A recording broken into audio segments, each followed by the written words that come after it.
1, 2, 3. What is structuralism?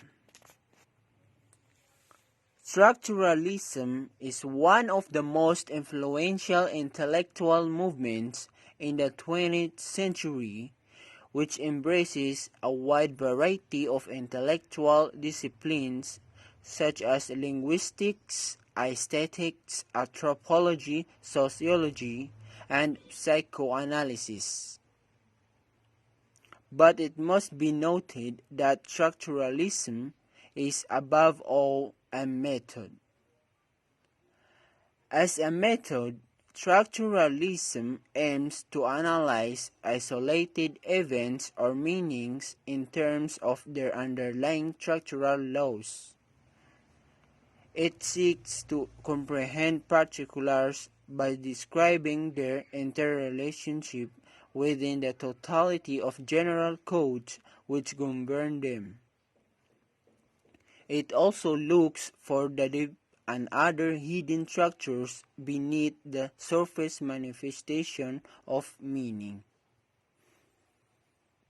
Structuralism, therefore, can be broadly defined as an attempt to unify the human sciences by applying a single methodology derived from Ferdinand de Saussure's model of linguistics.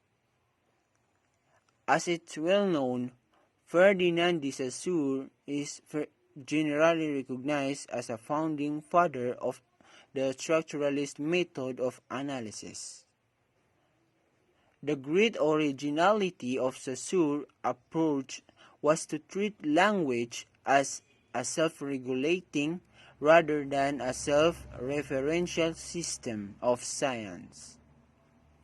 In other words, he argued that language should be analyzed in terms of its internal structures, that is, what language is in itself as a formal system of relation, and not, as had traditionally been the case, simply in terms of its contents or what language is about that is, what it refers to.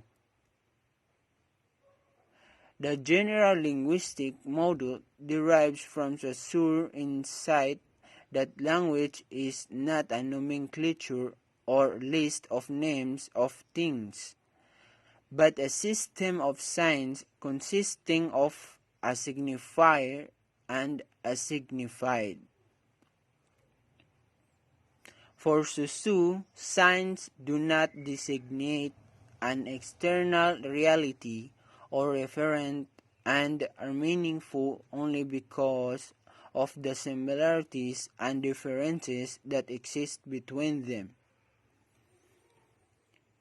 In the case of Roland Barthes, the overall project of structuralism was to develop a universal semiology, or a theory of science applicable to all areas of human activity.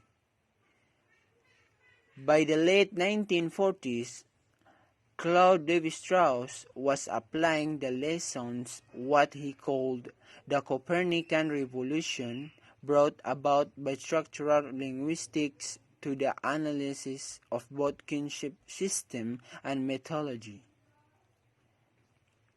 His analysis of both is based upon the classically structuralist thesis that the relations between observable phenomena are more important than the phenomena themselves.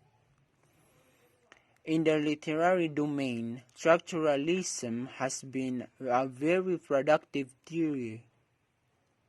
At a more general level, the structuralist theory of literature is concerned mainly with the elaboration of broad topologies of narratives or narrative grammars which seek to explore and classify the workings of literature.